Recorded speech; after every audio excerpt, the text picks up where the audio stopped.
Buenos días, queridos hermanos, querida iglesia.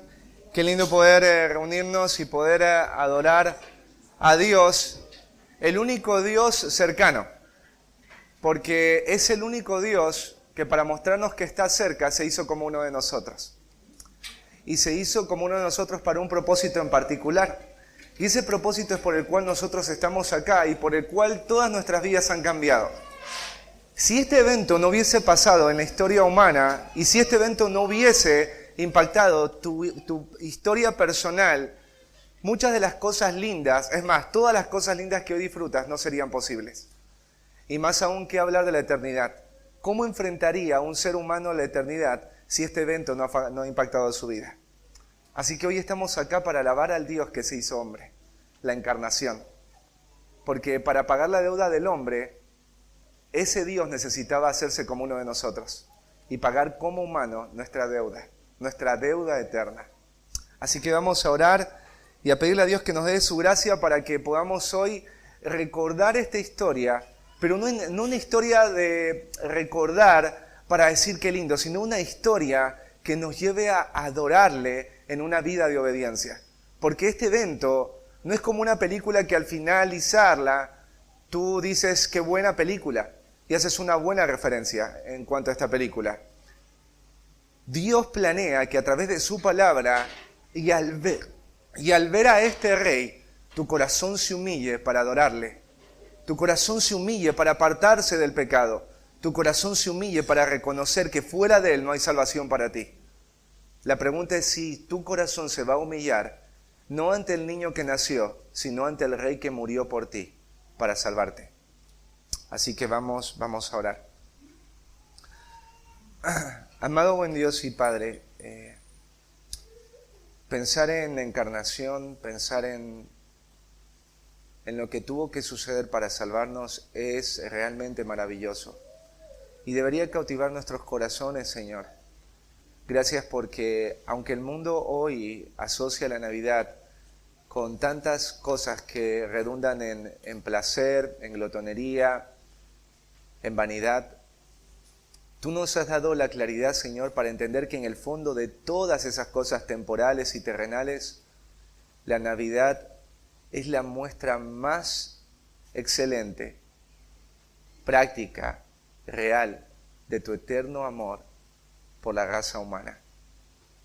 Señor, danos hoy un corazón dispuesto para escuchar la verdad y dejar de resistirnos ante aquel que nació y murió y resucitó y es Rey sobre todo, Cristo Jesús. En el nombre de Jesús te pedimos, Padre, estos favores y te agradecemos. Amén. Amados hermanos de los Ujieres, ¿podrían regalarme un vasito de agua, por favor? Muchas gracias. Bueno, en un debate ante la televisión francesa, una persona llamada Lejeune preguntó a otro llamado Monod, esta es una historia real. Dice, de un padre sifilítico, de un padre que tenía una enfermedad venérea, dice, y una madre tuberculosa, que tuvieron 4 hijos, el primero nació ciego, el segundo murió al nacer, el tercero nació sordomudo y el cuarto es tuberculoso. La madre queda embarazada de un 5.º hijo. ¿Usted qué haría? Le pregunta, ¿no? En este debate, Lejeune a Monod. Así que esta persona responde, yo interrumpiría ese embarazo. Respondió con toda seguridad Monod. A lo que su contrincante, Lejeune, le contestó, vamos a hacer en este momento entonces 1 minuto de silencio. Pues si ese 5.º niño de esa familia hubiese muerto, habríamos matado a Beethoven. ¿Y quién fue Beethoven? Bueno, Beethoven fue un compositor, director de orquesta, pianista y profesor de piano alemán. Es considerado un genio a nivel mundial. Uno de los compositores más importantes de la historia y su legado ha influido de una manera tan tremenda la música, ¿sí? Desde que él apareció la música no volvió a ser la misma. Hay tantos nacimientos a lo largo de la historia de niños y niñas como el de Beethoven, que han traído beneficios y aportes a la humanidad tremendos. Y deberíamos dar gracias a Dios por esos nacimientos, de esas personas, de esos niños y de esas niñas. Pero ninguno de esos nacimientos se compara al nacimiento de Jesús. Ningún nacimiento es tan único y extraordinario como el nacimiento de Jesús. Ningún nacimiento en la historia de la humanidad, de la que pasó y de la que va por venir, va a producir tantos efectos como el nacimiento de este niño llamado Jesús. El nacimiento de Jesús es único. Y hoy vamos a ir a nuestras Biblias para responder esta pregunta. ¿Por qué el nacimiento de Jesús es único? ¿Por qué el nacimiento de Jesús es extraordinario? ¿Por qué el nacimiento de Jesús debería impactar notablemente mi vida como ningún otro nacimiento? Así que vayamos con nuestras Biblias. Gracias por el vasito de agua. Al libro de Mateo.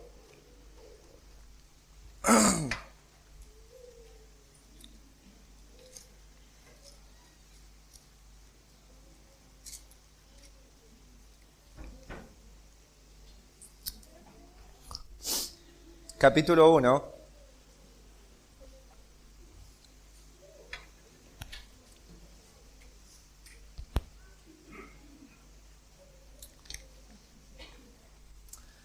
Versículos del 18 al 25. El nacimiento de Jesucristo fue así. Estando desposada María, su madre, con José, antes que se juntasen, se halló que había concebido del Espíritu Santo. José, su marido, como era justo y no quería infamarla, quiso dejarla secretamente. Y pensando él en esto, he aquí un ángel del Señor le apareció en sueños y le dijo: José, hijo de David, no temas recibir a María tu mujer, porque lo que en ella es engendrado del Espíritu Santo es. Y dará a luz un hijo, y llamará su nombre Jesús, porque él salvará a su pueblo de sus pecados. Todo esto aconteció para que se cumpliese lo dicho por el Señor, por medio del profeta, cuando dijo: He aquí, una virgen concebirá y dará a luz un hijo, y llamará su nombre Emmanuel, que traducido es Dios con nosotros. Y despertando José del sueño, hizo como el ángel del Señor le había mandado, y recibió a su mujer. Pero no la conoció hasta que dio a luz a su hijo primogénito y le puso por nombre Jesús. El Evangelio de Mateo va a presentar a Jesús como el rey esperado, el cumplimiento de las profecías del Antiguo Testamento. Y fue escrito a una audiencia judía. O sea, cuando el autor pensó en escribir esto, pensó para los judíos. ¿Y cuál fue el propósito de escribir el Evangelio de Mateo? Bueno, es un libro de defensa, de apologética. El autor desea defender el concepto y la verdad de que Jesús es el Mesías. Por eso va a utilizar referencias del Antiguo Testamento, que un judío normalmente conocía. Entonces, todo lo que vivió Jesús, todo lo que hizo, enteramente su vida, su nacimiento y su muerte son cumplimientos fieles a las profecías hechas siglos anteriores. Así que vamos a estudiar acerca del nacimiento de Jesús. ¿Por qué el nacimiento de Jesús es único?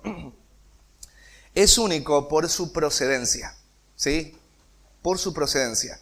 ¿Por qué fue lo que lo causó? Aquí dice el versículo 18, dice: el nacimiento de Jesucristo fue así, estando desposada María, su madre, con José. En el tiempo de los judíos, los compromisos nupciales eran muy diferentes a los compromisos nupciales que hoy vemos, ¿no es cierto?, en la actualidad. Cuando María concibió a su primogénito, acá nos dice Mateo, ella estaba desposada con José. Los judíos tenían un proceso para el desposorio. Y lo primero era que entre las partes había un compromiso nupcial, legal y social importantísimo y sumamente pesado. Entonces, cuando las familias concretaban en que dos personas iban a casarse, iban a estar juntas, entonces los padres, gente muy importante del pueblo, se presentaban delante de los ancianos y se definía que esas dos personas estaban legalmente casadas y unidas. Acá generalmente es el noviazgo, te conozco, ¿no es cierto? Están juntos y después van al registro civil. Es todo al revés. Ellos primero van al registro civil, ya es algo legal, o sea, no se puede, se podría separar, pero ya sería algo malo, sería un divorcio. Y después de este proceso, en donde ellos se conocían, con obviamente limitaciones relacionadas a la pureza, el novio durante ese tiempo preparaba la casa, donde iban a vivir. Y cuando yo tenía preparada la casa, el novio iba a buscar a la novia, la llevaba a la casa y después venía la fiesta. ¿Viste? Todo era al revés de lo que hoy se hace. Así que cuando María estaba desposada, sucedió que ella fue encontrada que estaba embarazada. Como dice acá, José se dio cuenta de que María estaba embarazada. Esto es complicado y te quiero pedir que te imagines esto. Tú estás con alguien y tú sabes que esa persona no es tu esposo, ya es tu esposo, legalmente es tu esposo.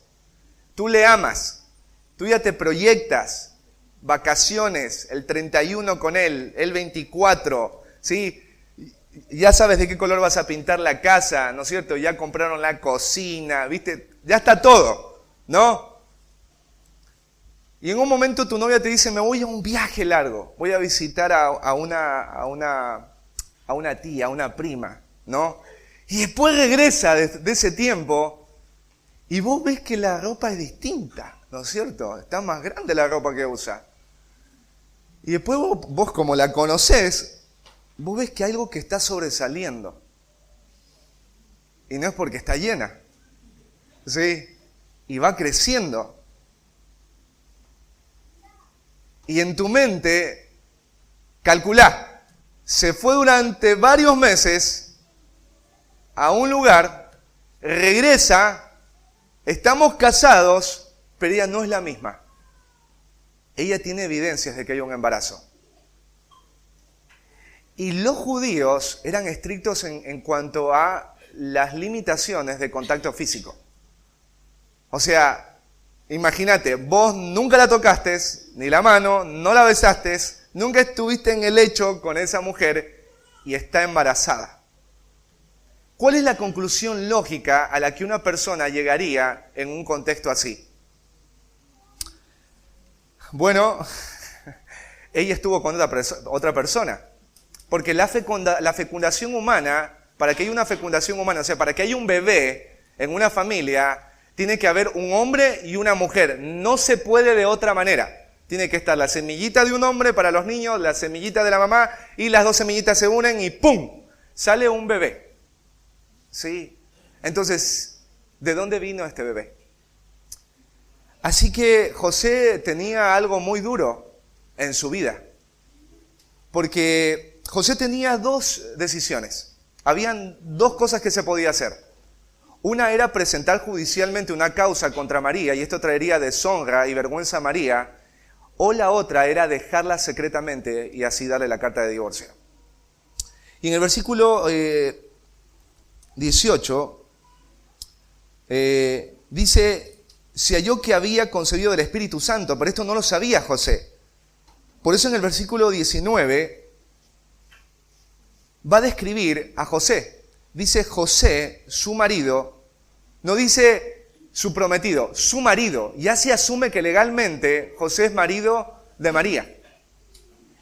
Como era justo y no quiso infamarla, quiso dejarla secretamente. Mira, una de las características hermosas de este hombre es que era un hombre justo.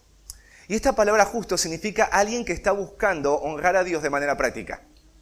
Este era el tipo de hombre que se convertiría en el padre legal de Jesús. Y dice que este hombre estaba pensando en cómo no provocarle un daño perjudicial a María, pensando que María había estado con otra persona. ¿Qué harías tú como novio si tú laburaste para levantar una casa, amoblar esa casa, y te das cuenta que la novia que se ha comprometido legalmente contigo no honró el compromiso matrimonial? ¿Qué harías tú? ¿Qué haría nuestro orgullo? ¿Qué haría nuestra soberbia, nuestro egoísmo? No, que pague. Vamos a ir delante de los jueces, de los ancianos. Ella tiene que ser avergonzada. En ese tiempo ya no se practicaba la lapidación, pero en el Antiguo Testamento, bajo este contexto, María debía haber sido apedreada por adulterio. ¿No es cierto? De esa manera pagaba el adúltero. Así que este hombre hizo dos cosas. Él estaba pensando, yo no puedo casarme con una mujer que no ha sido fiel al compromiso nupcial. No está bien esto delante de Dios. Pero también era un hombre lleno de misericordia y gran amor por María, porque estuvo dispuesto a dejarla secretamente. ¿Qué te diría el mundo? Sos un tonto, ¿no? Denúnciala. Venganza. Él no lo hizo. Y en el versículo 20 nos dice, y pensando él en esto, o sea, él estaba planeando, meditando en cómo responder ante esta situación. Y cuando tú estás buscando agradar a Dios y amar a tu prójimo, de seguro va a haber una respuesta. Y aquí vemos que hay una respuesta. Dice que Dios va a ayudar a José a entender lo que está pasando. Y dice acá en el versículo 20 que un ángel del Señor le apareció en sueños. En el Antiguo Testamento era muy común que Dios, a través de visiones y sueños, diera su revelación a los hombres. Hoy, déjame decirte algo, Dios ya no habla a través de sueños o de visiones. Dios habla a través del canon que ya está completo y que es la Biblia. Todo sueño que tú tengas, por más real, por más vivido que haya sido, no es de parte de Dios, porque Dios habla a través de su palabra. No hay otra manera. En este tiempo sí hablaba Dios de esa manera porque no tenían todo lo que hoy sí ya contamos, ¿no? Así que, ¿quién se le aparece a Jesús, no es cierto, en este sueño? Se le aparece un ángel. Los ángeles son espíritus ministradores y que Dios usó de diferentes formas en diferentes contextos de la nación judía para dar a conocer sus propósitos, revelar misterios. Así que el ángel le va a decir, José, hijo de David. Es el título, hijo de David. ¿Por qué menciona hijo de David? ¿Por qué es tan importante hijo de David? Porque José era descendiente del rey David. Y ustedes saben que Dios hizo un pacto con David. Dios le dijo a David que de la descendencia real vendría un día el Mesías. Alguien que ocuparía el trono eternamente y para siempre. Así que el Mesías debía ser un descendiente de David. Y uno diría, pero José no es el padre de Jesús. Biológicamente no es el padre de Jesús. Tal cual. Pero legalmente sí iba a ser el padre de Jesús. Y era descendiente del rey David, tanto como lo era María. Los dos eran descendientes de David. Y el ángel le va a decir este mensaje. No temas recibir a María tu mujer. Había temor en él. Pero el ángel está afirmándole que él no debe tener miedo frente a esta decisión de tomar a María y culminar el desposorio, que es llevarla a su casa. Recibe a María, tu mujer, en casa. ¿Por qué le dice el ángel? Porque lo que ella concibió no es producto del pecado, es el plan divino, es la mano de Dios y no la voluntad, el esfuerzo o la acción humana. Es el Espíritu creador de Dios obrando de manera especial en la Virgen María para que ella pueda tener un niño sin la necesidad de que en esa fórmula participe un hombre. Alguien diría, María es una mujer especial. Es especial por lo que Dios hizo en su vida. Pero cuando la Biblia habla de María, dice que María halló gracia. Tanto como la Biblia dice que Noé halló gracia. La palabra gracia significa regalo inmerecido. O sea, María no merecía este regalo, no merecía este favor. Pero Dios extendió gracia sobre ella para que ella concibiera por el poder del Espíritu Santo un niño. Sabes que yo estuve investigando y hay algo que se conoce con el nombre de partenogénesis. Tiene que ver con que hay criaturas dentro de la naturaleza. Encontré 4 criaturas, 4 animales que tienen esta capacidad de poder tener crías sin la necesidad de un macho. ¿Sí? Por ejemplo, las abejas, las cochinillas, el insecto palo, la lagartija de cola de látigo, no necesitan un varón, un macho de su especie para poder procrear. Esto se da en estas especies, pero científicamente es imposible que un niño nazca sin la necesidad o la colaboración del ADN de un varón. Es imposible. Si María tuviera la capacidad, ¿no es cierto?, de haber tenido un hijo sin la necesidad de un varón, podríamos decir que María es la iniciadora de la partenogénesis humana. Pero esto no es así. Si María no fue la que causó que ella quedara embarazada, entonces es un milagro. No hay bebé en la historia humana que haya nacido bajo estas condiciones. La mamá de Sansón, ¿se acuerdan de Manoa? ¿Por qué tuvo un hijo? Porque fue un milagro, pero para este milagro tuvo que participar el varón. También pasó con Juan y Elizabeth. Ella quedó embarazada. ¿Y cómo quedó embarazada? Siendo una mujer ya anciana. Por la acción de Dios. Pero tuvo que participar ahí un varón. Pero acá no participó ningún varón. Ningún varón. Por eso el nacimiento de Jesús es único y extraordinario porque no fue causado por ningún ser humano, fue causado por la mano divina. Segundo, el nacimiento de Jesús es único por su propósito. Mira, el ángel dice, y dará a luz, y le dice el género. ¿Sí? Vas a tener un hijo, no una hija, vas a tener un niño, un varoncito. Y le vas a poner por nombre Jesús.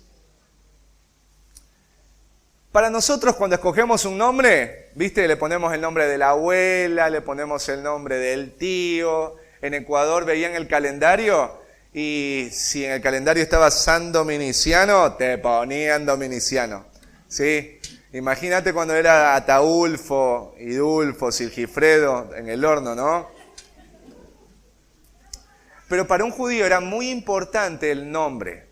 Los judíos, tú ves en el Antiguo Testamento que los nombres estaban relacionados a en qué condiciones había nacido el niño. ¿Se acuerdan cuando Raquel, la esposa de Jacob, dio a luz a su segundo hijo? ¿Qué le puso por nombre? Benoni, hijo de mi tristeza.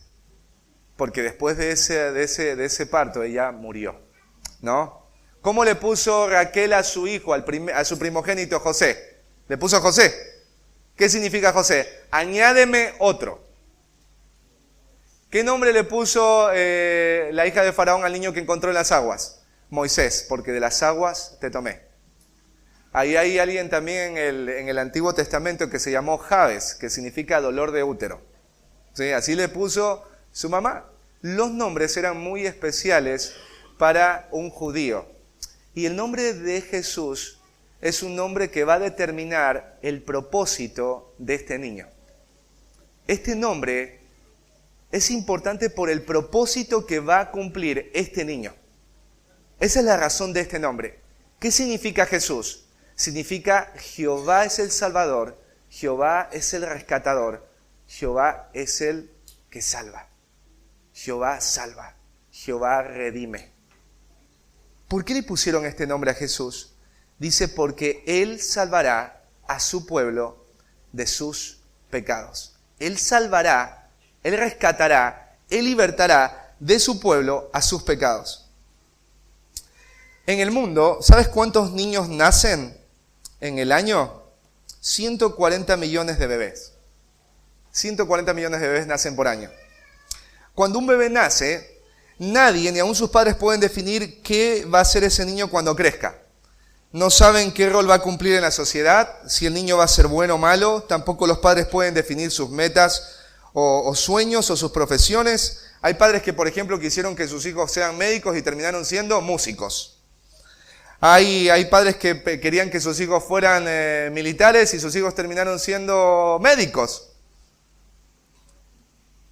Incluso a los padres nos cuesta ponerle un nombre a nuestros hijos. ¿Ya encontraste el nombre, Fidel, para la bebé? Ya encontró el nombre, ¿sí? Ningún padre sabe el destino de su hijo. Ningún padre puede decir, este niño va a cumplir este propósito. Aun cuando tú te esfuerces por criarlo para ese propósito. No puedes definirlo. Pero este niño es diferente a todos los niños. Porque este niño ya nace con una marca de un propósito claramente, soberanamente, eternamente definido. Este niño va a salvar al pueblo de sus pecados. Este niño va a salvar. Va a salvar. ¿Sabes? En el tiempo cuando Jesús nació, ellos estaban esperando al Mesías. Ellos estaban esperando un Salvador. Entonces la gente, ¿qué pensaba? Decía, bueno, nuestros enemigos son los romanos. Estos son el pueblo que nos oprime. Nosotros deseamos que venga el Mesías para que, libertados del imperio romano, nosotros podamos disfrutar de gozo, paz y esperanza. O sea, si tú le preguntabas a un judío promedio cuál era el problema para un judío promedio era el imperio romano. Ese era el problema para un judío. Entonces estaban esperando a un Mesías que venga con poder político y militar para poder acabar con el imperio romano. Eso era lo que estaban esperando, porque ellos pensaban que ese era el problema. Pero ¿realmente Dios quería salvar al pueblo del imperio romano? ¿Realmente el imperio romano era el mayor enemigo, era la mayor necesidad del pueblo judío? Y sabes que no. Dios es el que mejor conoce cuál es tu mayor problema. Dios es el que mejor conoce cuál es tu verdadera necesidad. Porque si Dios te preguntara a ti cuál es tu mayor necesidad y tu mayor problema, déjame decirte algo. Tú vas a pensar que tu mayor problema está fuera de ti. Tú vas a pensar que tu mayor necesidad está fuera de ti, en este mundo, en las cosas terrenales, en las cosas pasajeras. Si nos pregunta eso Dios, esa sería nuestra respuesta. Pero acá el ángel menciona, este niño se va a llamar Jehová salva, redime, rescata. ¿Por qué se va a llamar así? Porque Él va a libertar, a salvar al pueblo de sus pecados. Esta palabra pecado tiene que ver con amartia, muerte. Jesús viene a rescatar a la raza humana de un estado de muerte. Toda persona en este mundo está en un estado de muerte. O si no, cada 10 años mírate en un espejo.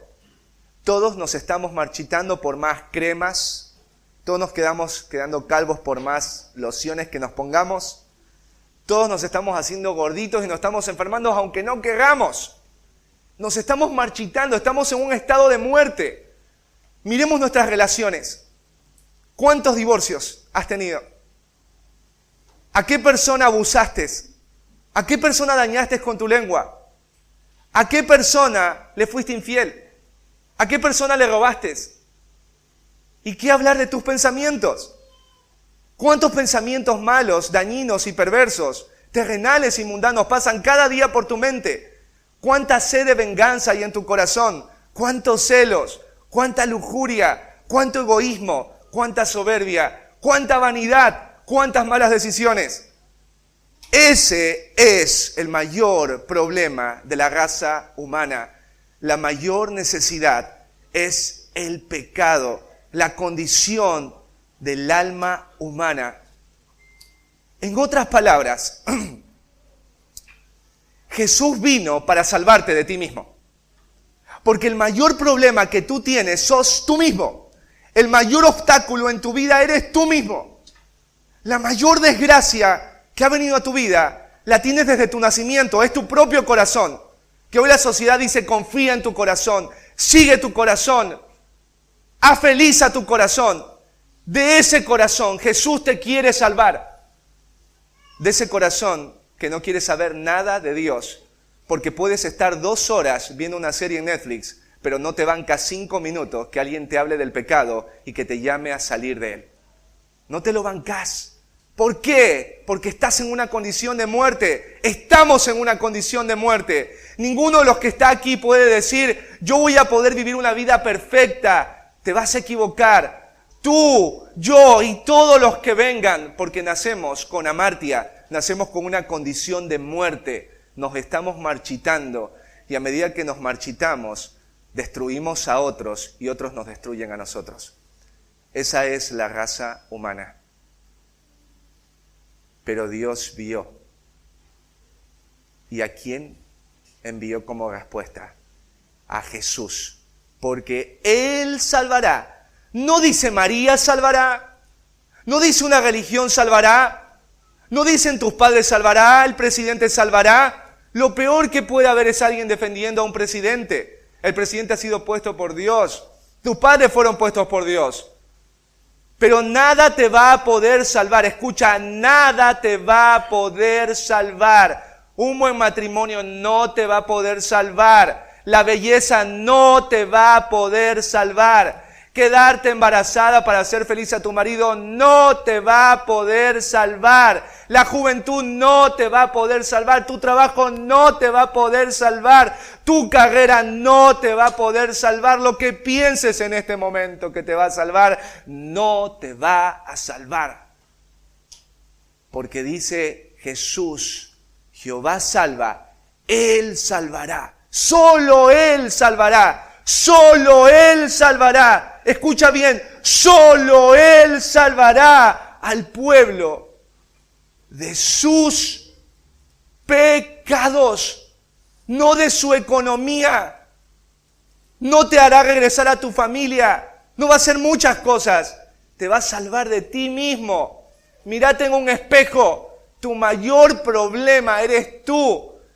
La miseria más grande está dentro de tu corazón, no en tu chequera, no en tu banco, no en tus cuentas. La mayor miseria de tu corazón es tu corazón.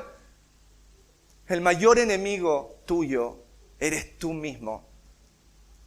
Y Dios lo sabe. Por eso dice Jesús, Jehová salva. Él salvará a su pueblo de sus pecados. ¿Qué niño en este mundo nació para morir? Decime, ¿quién no se pone triste cuando un niño muere? ¿Quién no se pone triste cuando un joven muere? Tanta vida le quedaba por delante. Y no es que uno está feliz cuando un abuelito muere, es igual de triste. Pero ¿qué pasa cuando gente joven muere? ¿A quién le gusta la muerte? Bueno, ese niño es el único niño que le fue trazada una línea en donde esa línea terminaba en un calvario. Ese niño nació para subirse a una cruz. Ese niño nació para subirse a una cruz por ti. Porque tu mayor problema eres tú mismo. Por eso tu vida está tan apagada. No hay otro nacimiento como este. Y te haría bien entender que esa es la razón por la que Cristo murió. Imagínate que tu vida es un árbol de Navidad. Y tú vas a ese árbol de la vida y quieres encontrar regalos. Y sabes que esos regalos los pone Dios. ¿Qué pasaría si cuando vas a ese árbol de Navidad, que es la vida, lo único que encuentras es el nacimiento de un niño que vino a morir por ti? ¿Qué pasa si no hay un auto, si no hay un matrimonio restaurado? ¿Qué pasa si no hay hijos, si no hay nada? Solo ese niño. Solo ese niño. ¿Te alcanzaría? Hermano, ¿te alcanzaría ese regalo? Solo ese regalo debajo del árbol de tu vida. A muchos no les alcanzaría. Pero es lo único que Dios ofrece. Porque Dios no quiere engañar a nadie. Jesús te dice, Dios te dice, mi único regalo para ti es la necesidad más grande que tú tienes. Y es la de un Salvador. No te voy a dar más. ¿Te alcanza? Jóvenes de la iglesia, ¿te alcanza Jesús? ¿Qué pasa si Dios no te da nada que no sea Él? Los que vienen por primera vez, ¿te alcanza? ¿Te alcanza eso? ¿Te alcanza solamente el hecho de saber que Dios te va a dar a Él? A Jesús. Porque Él te salvará de ti mismo. te haría bien entender que este va a ser el propósito y el regalo que Dios te va a dar. Porque es lo que Él vino a ofrecer. Jesús, Jehová salva, te salvará a ti de tus pecados. No hay otro niño como este niño. Y por último, este nacimiento es único, no solo por su procedencia, por su propósito, sino por su preparación. Mira el versículo 22. Dice, todo esto aconteció para que se cumpliese lo dicho por el Señor por medio del profeta cuando dijo, he aquí una virgen concebirá y dará a luz un hijo, y llamarás su nombre Emmanuel, que traducido es Dios con nosotros. Dice, todo esto que pasó, o sea, este nacimiento, este anuncio, este milagro, dice, todo esto sucedió. ¿Por qué sucedió?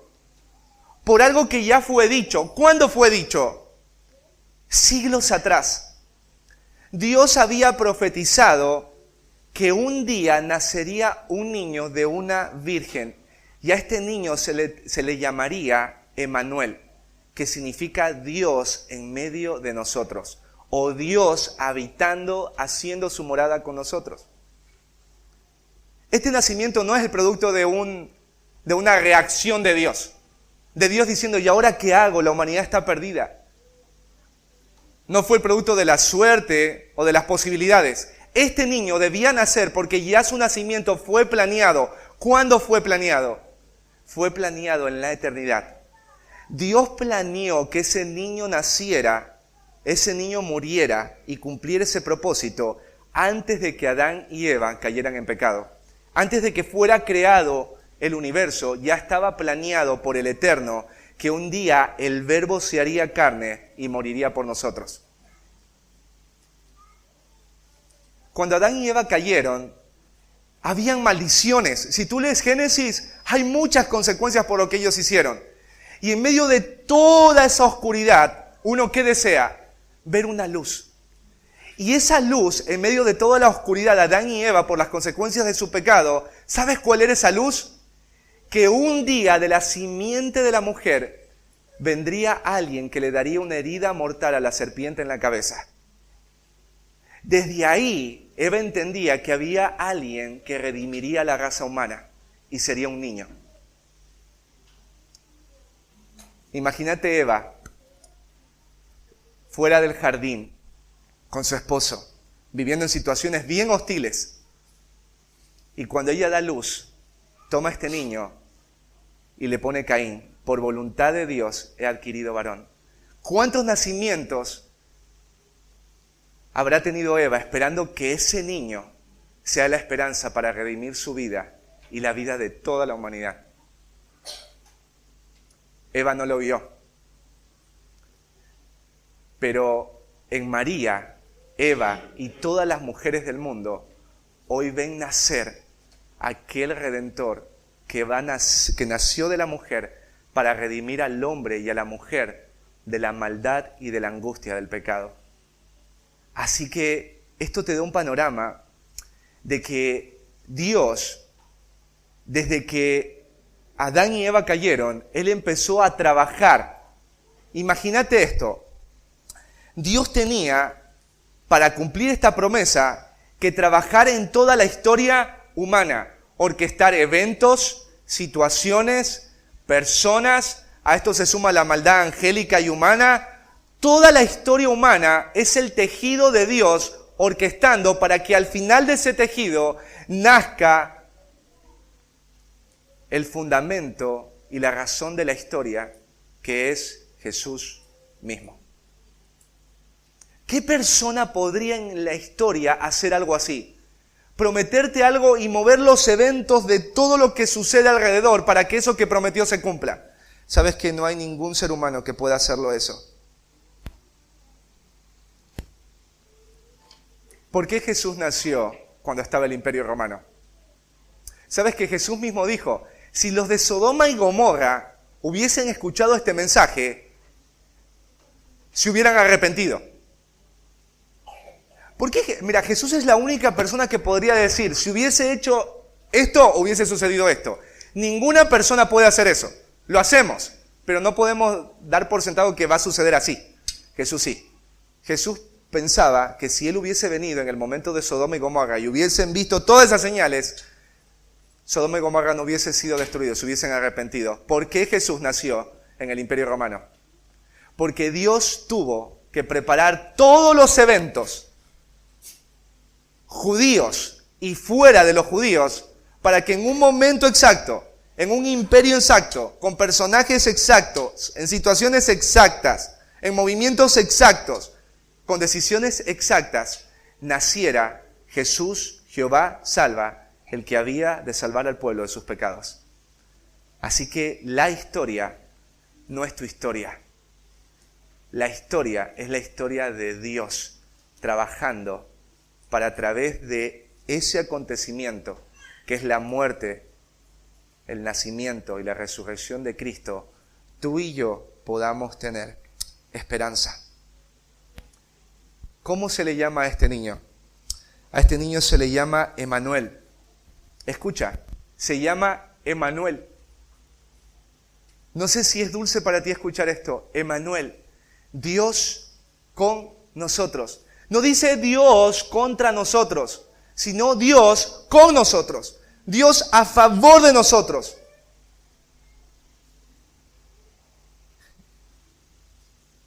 Tú no estás solo. Si tú crees que estás solo, entonces no entiendes nada. Si tú crees que no hay esperanza, entonces no entendiste nada. Si tú crees que Dios está lejos, tampoco entiendes nada. Porque dice la profecía que de la Virgen nacerá un niño y se le pondrá Emanuel, Dios con nosotros. Dios no está en contra tuya, tú estás en contra de Dios, pero Él no está en contra tuyo. Él está a favor tuyo y dispuesto a dar generosamente el mayor regalo que la humanidad ha visto. Hay una frase de C.S. Lewis, el escritor de Narnia, dice: hubo una vez en el mundo un pesebre, y en el pesebre algo más grande que todo el mundo. Repito esta frase: hubo una vez en el mundo un pesebre, y en el pesebre algo más grande que el mundo. Mira, esto me traía tanta emoción y alegría al corazón. Piensa en esto. Cuando Dios se presentó, cuando el pueblo de Israel conoció a su Dios, ¿cómo lo conocieron? En el Sinaí. Y los que han leído el Antiguo Testamento, ¿qué pasó en el Sinaí? Había nubes, ¿sí? Humo, truenos, una voz. La gente incluso le dijo a Moisés: no hable Dios con nosotros porque nos va a matar, nos vamos a morir. Así se presentó Dios. Nadie quería acercarse. Todos tenían temor. Había una gran gloria que los ancianos judíos solamente pudieron ver, el lugar donde se asentaban los pies de Dios, y tuvieron gran temor.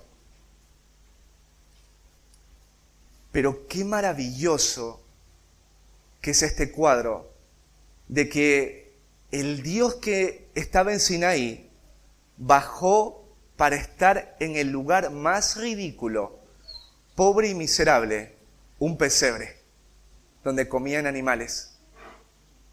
¿Has sostenido a un niño en tus brazos?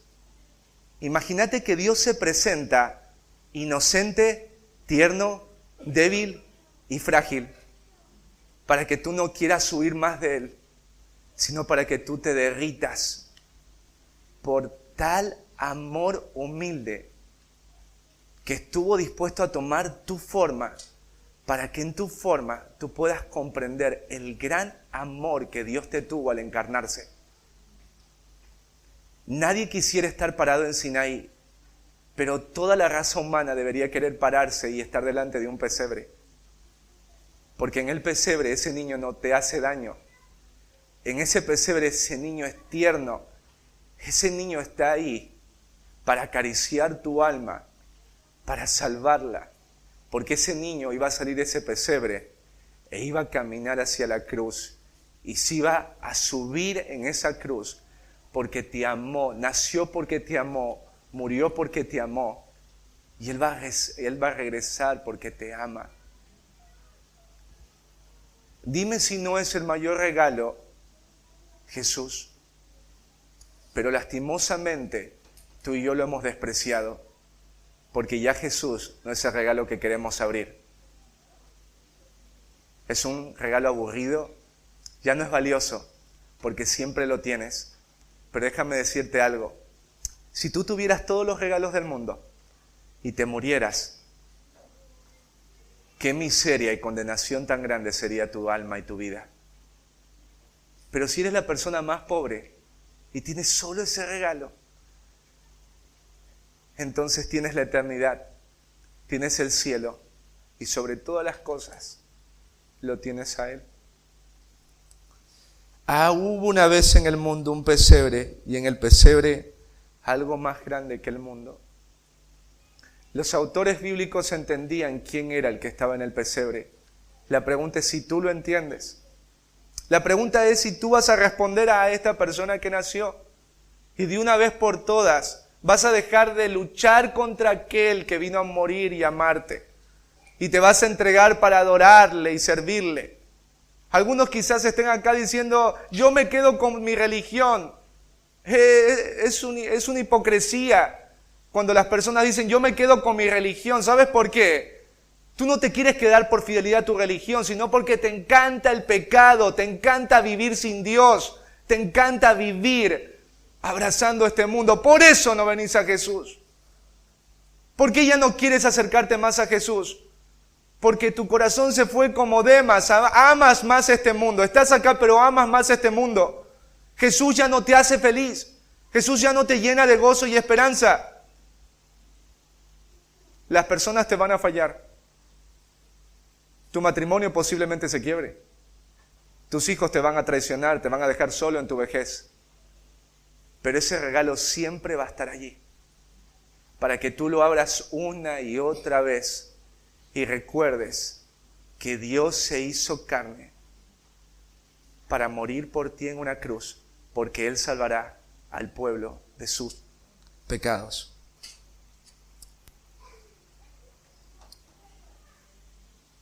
Hay alguien a quien importas. Tú a Dios sí le importas. Diego, hay tanto dolor en el mundo, tanta hambre, tanta contaminación. De pequeño, ¿dónde estuvo Dios cuando sufrí abuso? ¿Dónde estuvo Dios cuando mi familia me dejó? ¿Dónde estuvo Dios? ¿Dónde está Dios? Ahí, en un pesebre, en una cruz. Ahí está el Dios que tú dices que no está. Hay alguien que conoce tu mayor necesidad. ¿Crees tú que tu mayor necesidad realmente es Jesús porque eres pecador? Ese es tu mayor problema, hermano. Ese es tu mayor problema. Escucha, ese es tu mayor problema. Quizás tú vienes acá y piensas que hay un montón de problemas que deben corregirse. Es más, no está mal que tú ores para delante de Dios que Él corrija tus problemas.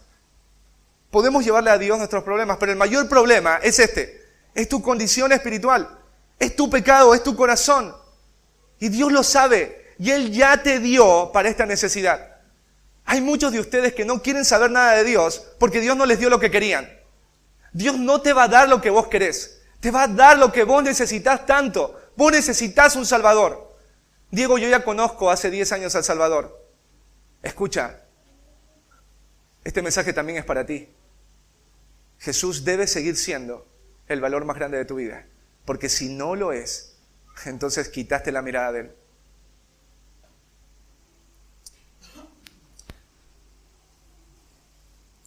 ¿Crees que a Dios le importas? Sé sincero. ¿Crees que a Dios le importas? ¿Crees realmente que tu mayor problema es lo que Dios dice que es tu mayor problema? ¿Tiene valor para ti su nacimiento? Si Él nació, ¿por qué en ti no nace la esperanza? Si Él nació, ¿por qué en ti no nace la paz? Si Él nació, ¿por qué en ti no nace el gozo? ¿Qué es lo que te impide hoy tener gozo, paz y esperanza? ¿Sabes? No es las deudas. No es que ahora con el gobierno que estamos las cosas van a ser difíciles porque estamos en una situación crítica. La razón por la que nuestro corazón no tiene gozo, paz y esperanza es porque tú no estás convencido de que Él es el gozo, Él es la paz y Él es la esperanza. No hay otra. No hay otra. No hay otra. ¿Qué deberíamos hacer nosotros? ¿Qué deberías hacer tú hoy? Los regalos, ¿qué tienes que hacer con los regalos? Recibirlos.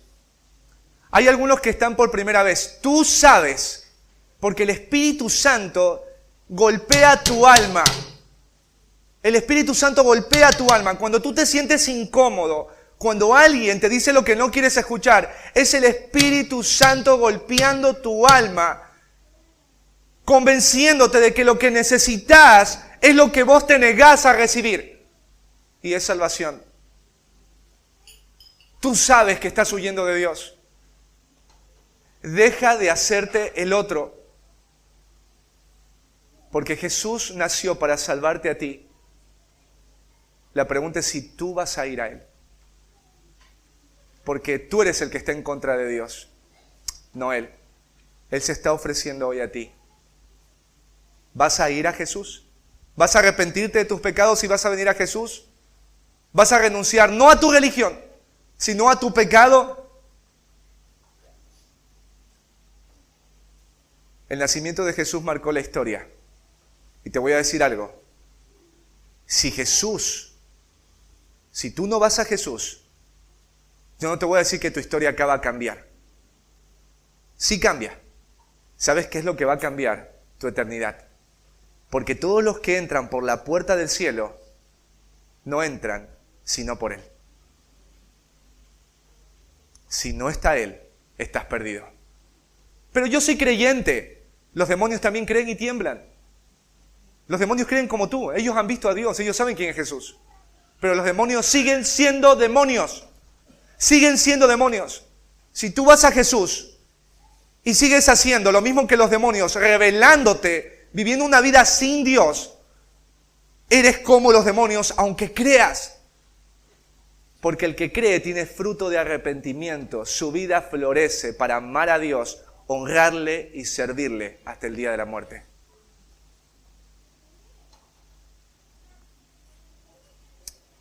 Ven a Jesús. Oh tú que eres infiel. Oh tú que eres miserable. Ven a Jesús. Oh tú que estás perdido. Ven a Jesús. Oh tú que estás endurecido. Ven a Jesús. Porque hubo una vez en el mundo un pesebre, y en el pesebre algo más grande que el mundo haya visto. Él es Jesús. Así que oremos. Amado buen Dios y Padre, cuántas gracias te damos por tu palabra. Señor, eres maravilloso, eres grande. Señor, en Sinaí ningún judío quería acercarse. Tenían terror. Pero tú no te pusiste para salvar a la humanidad sobre un monte alto. No vieron truenos, humo, terremoto. Solo un bebé llorando en un establo. Alguien tierno, débil, un humano. Señor, qué gran misterio la encarnación. Qué maravilla tu amor. Señor, perdóname y perdónanos. Porque Jesús ha dejado de ser lo único en nuestras vidas. Haz volver nuestros corazones, Señor, a ti. Porque quien tiene al Hijo tiene vida eterna y la ira de Dios no está más sobre él. Gracias por aquel niño que creció y murió en una cruz y que tomó mi lugar, nuestro lugar, para salvarnos del problema más grande que tenemos, y somos nosotros mismos. A ti sea la gloria, oh bendito. Gracias porque eres el Dios grande. Te agradecemos, Padre, en Cristo Jesús. Amén.